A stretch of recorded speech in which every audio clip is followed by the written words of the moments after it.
don't know why it does that. Well, hello everybody, and welcome to another interesting video.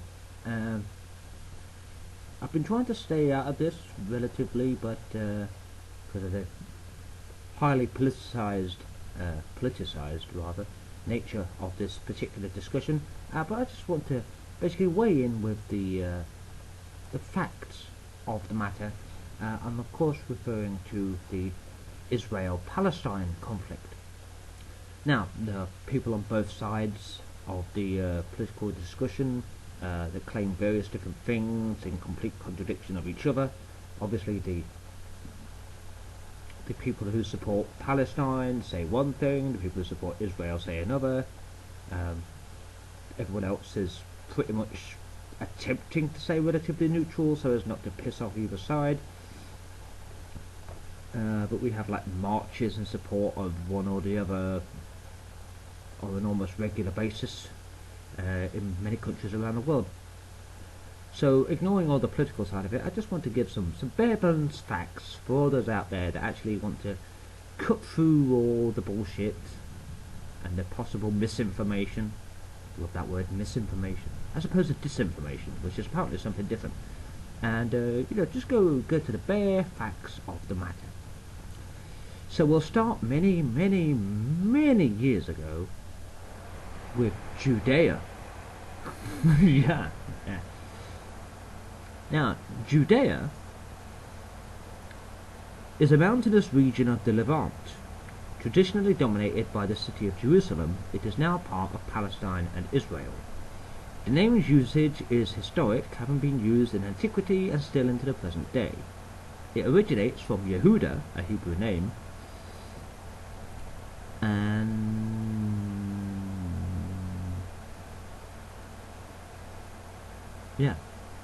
Yehuda, apparently, right.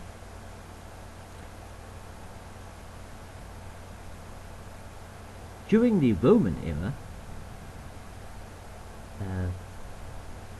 in the limits of Samaria and Judea lies the village Anuath, which is also named Borsios. I'm probably murdering these names, wrong choice of words. This is the northern boundary of Judea. The southern parts of Judea, if they be measured lengthways, are bounded by a village adjoining the confines of Arabia. The Jews that dwell there call it Jordan, however its breadth is extended from the river Jordan to Joppa. The city Jerusalem is situated in the very middle, on which account some have, with sagacity enough, called that city the navel of the country. Judea is a mountainous region, part of which is considered a desert. It varies greatly in height, rising to an altitude of, however, the higher, I don't really care about that. It also varies in rainfall, apparently. Okay, fair enough.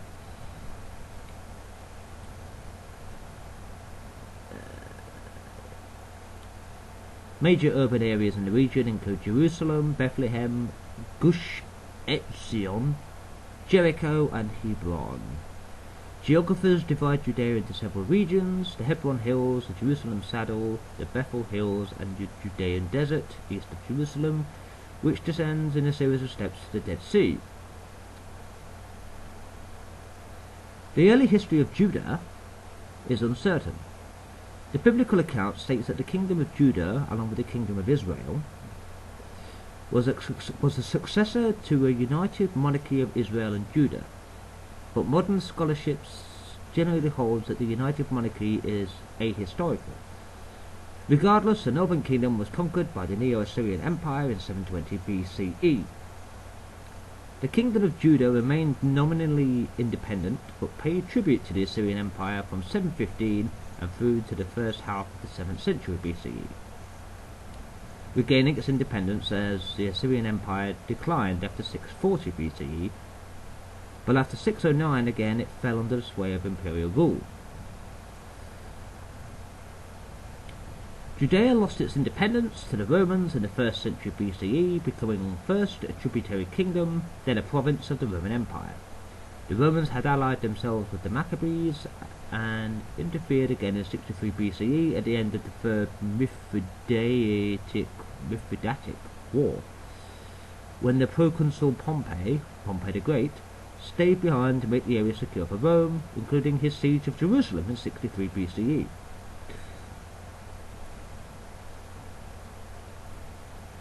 In 66 CE, the Jewish population rose against Roman rule in a revolt that was unsuccessful.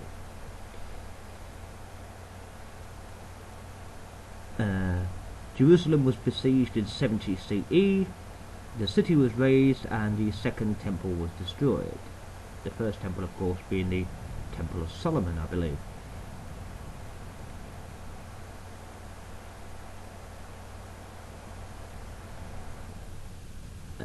Got a timeline here.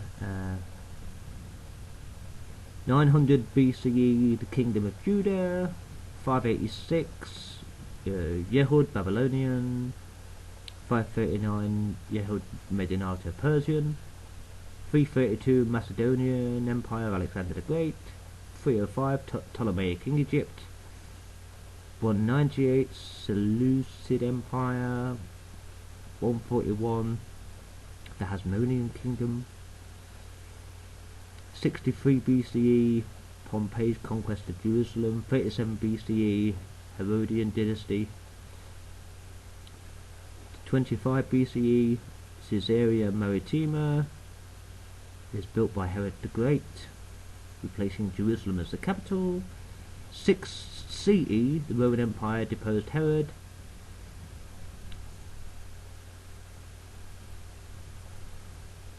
6 CE, the census of Quirinius, too late to correspond to the census related to Jesus' birth. Interesting. 26 to 36 CE, Pontius Pilate becomes prefect of Roman Judea during the crucifixion of Jesus, apparently. 66 to 73, First Jewish-Roman War, includes destruction of the Second Temple. 115 to 117 CE, Keto's War. 132, Judea was merged with Galilee into the enlarged province of Syria-Palestina. Okay. That's some interesting information for you. So I just blew ash all over my fucking laptop. Jerusalem, of course, was the capital of Judea back in the day, and it's still the capital of Israel today. Israel. Early references to Canaanites and Canaan appear in Near Eastern Egyptian texts circa 2000 BCE. These populations were structured as politically independent, territorially based city-states. During the Late Bronze Age, 1550 to 1200 BCE, large parts of Canaan formed vassal states paying tribute to the new kingdom of Egypt. For some reason.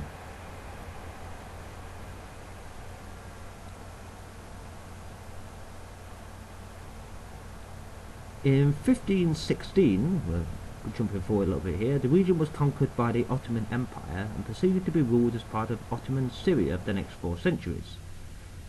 In 1660, a Druze revolt led to the destruction of Salid and Tiberias. In the late 18th century, local Arab Sheikh Zahir al-Umar created a de facto independent emirate in the Galilee.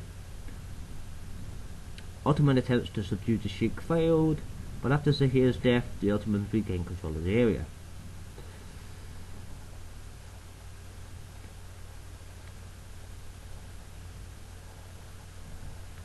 After World War II, the UK found itself fighting a Jewish guerrilla campaign over Jewish immigration restrictions, as well as continued conflict within the Arab community over limit levels. The Haganah joined Irgun and Lehi in an armed struggle against British rule. At the time, hundreds of thousands of Jewish Holocaust survivors and refugees sought a new life far from their destroyed communities in Europe.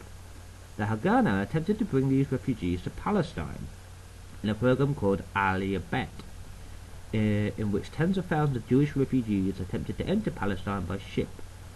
Most of the ships were intercepted by the Royal Navy, and the refugees rounded up and placed in detention camps in Atlit and Cyprus.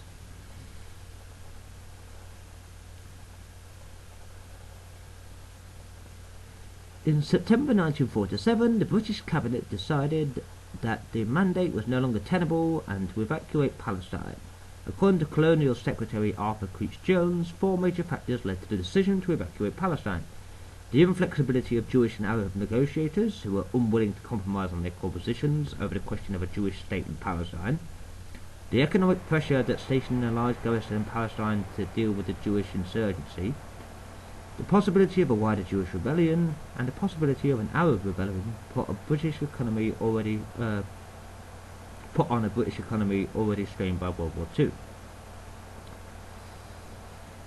On the 29th of November 1947, the General Assembly adopted Resolution 181, recommending the adoption and implementation of the Plan of Partition with Economic Union.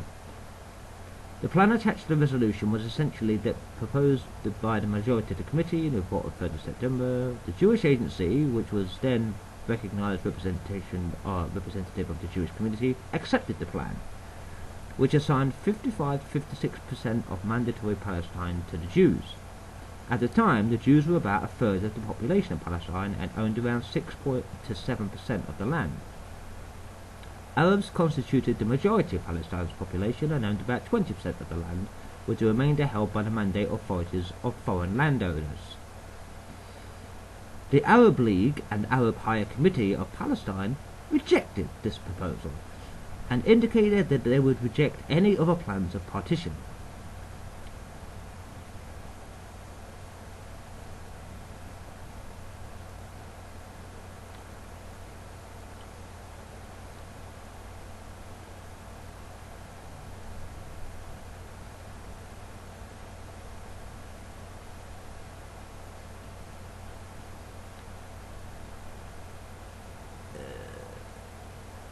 During the 1948 Arab-Israeli War, Israel gained additional territories that were designed to be part of the Arab state under the UN plan.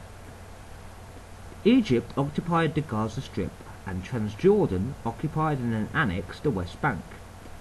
Egypt initially supported the creation of an all-Palestine government, but disbanded it in 1959. Transjordan never recognised it and instead decided to incorporate the West Bank with its own territory to form Jordan. The annexation was ratified in 1950 but was rejected by the international community. The Six-Day War in 1967, when Israel fought against Egypt, Jordan and Syria, ended with Israel occupying the West Bank and the Gaza Strip, besides other territories.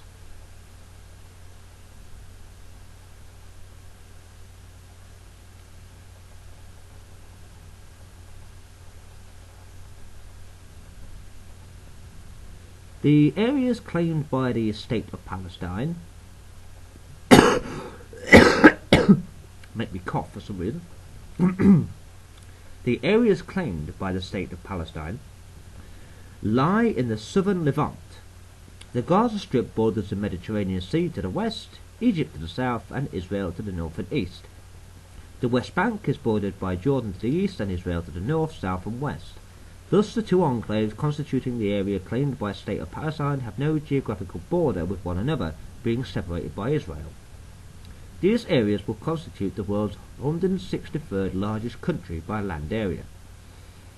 Palestine has a number of environmental issues. Issues facing the Gaza Strip include desertification, salination of fresh water, sewage treatment, waterborne diseases, soil degradation, and depletion and contamination of underground water resources.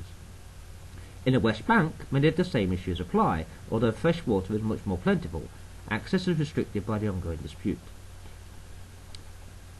3 terrestrial ecoregions are found in the area: Eastern Mediterranean coniferous sclerophyllous broadleaf forests, Arabian Desert, and Mesopotamian scrub desert.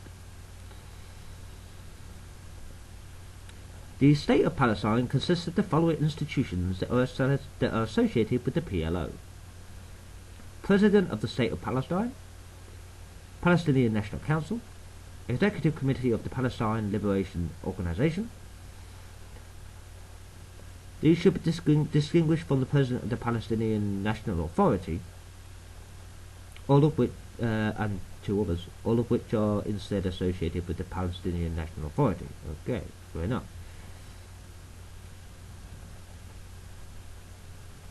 The State of Palestine's founding document is the Palestinian Declaration of Independence, and it should be distinguished from the unrelated PLO and PNA Basic Law.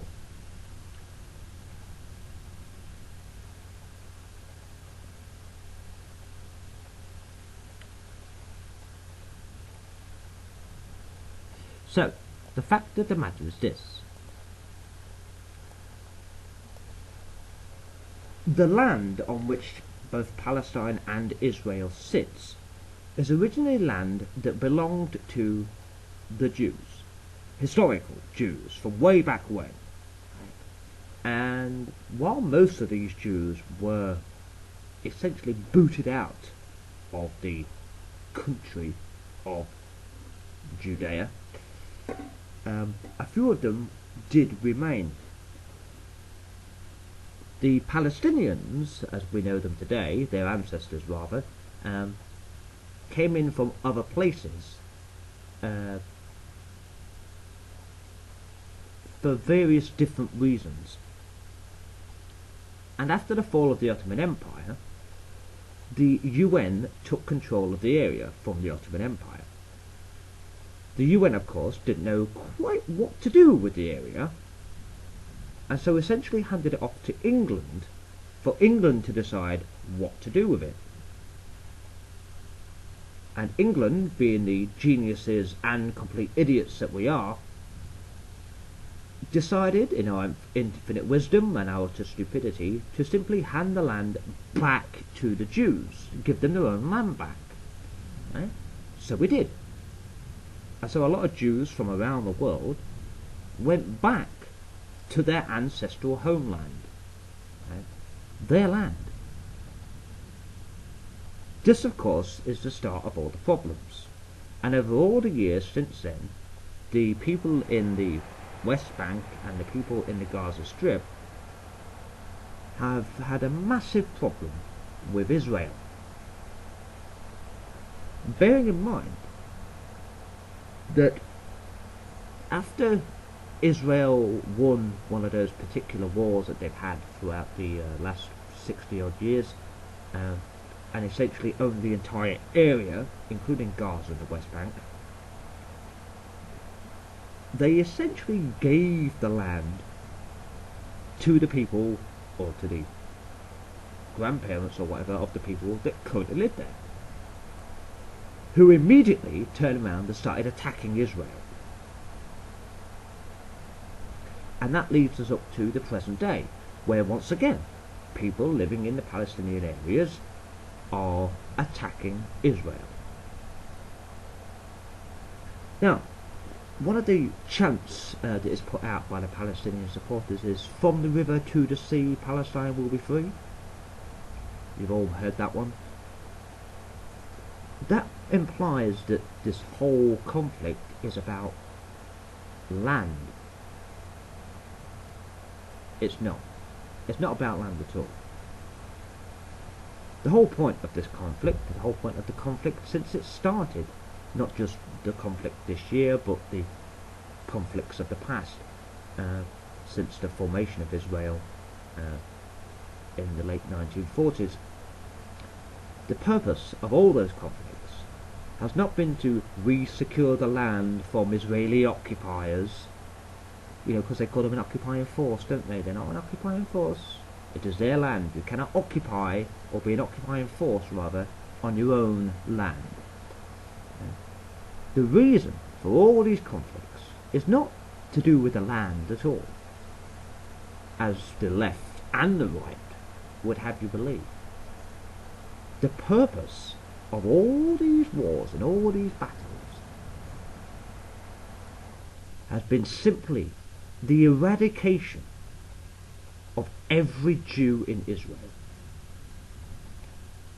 It is a genocide. Now, the people in support of Palestine like to say that the Israelis are effecting a genocide of Palestinians, which is ironic, because since the foundation of modern-day Israel, Palestinians and other people have been trying to eradicate and essentially perform a genocide of all the Jews within Israel. Now, of course, one of the things that most people like to say about Israel is that it's an apartheid state. Now, we all know what apartheid is. I don't really need to explain it. You can go along and Google apartheid if you don't really know what it is. But it's essentially a form of segregation. Now, within Israel, and particularly within Jerusalem, people of different faiths and different countries, different origins, right, live together happily. Jews and Muslims have conversations in the street. They probably go down to the local cafe and have a cup of coffee together. And Christians. Right? There is no segregation, there is no apartheid. There is no blockades either. Just border control.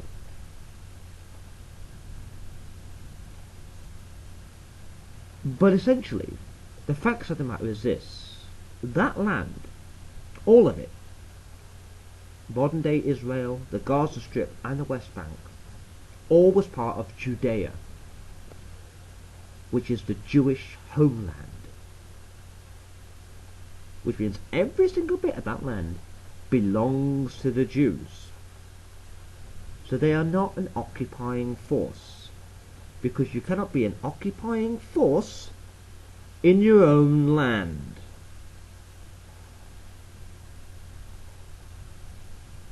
Now, apart from the fact that you might not have understood half of what I bloody said, perhaps those last points make it pretty clear. So instead of rocking around down the street chanting Free Palestine and calling Israel the bad guys, conveniently glossing over the murder of innocent civilians and the rape and kidnapping of other civilians, and the deliberate tactics of Hamas to use people as human shields and setting their rocket launchers and that up in school playgrounds and having their bases underneath hospitals and stuff like that, right? Calling Israel the bad guys is pretty darn bloody stupid. And that's all I really have to say. So hopefully you found some of this enlightening,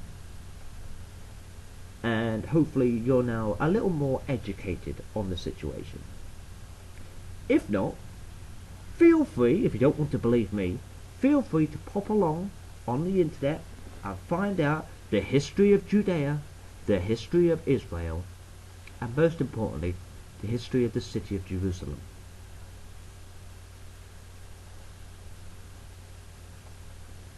And one of the things you'll find out is that that entire area belongs to the Jews. But hey, you might not want to believe that anyway, because you've got it set in your mind that the Israelis are the bad guys, and the Palestinians need to be free. Yeah, the Palestinians need to be free from Hamas, who is getting them killed on a daily basis. Well, luckily, the Palestinian people are now starting to rise up against Hamas. So, yeah. Not much else to say on that matter. The land belongs to the Jews, and they decide who can live there. Nobody else.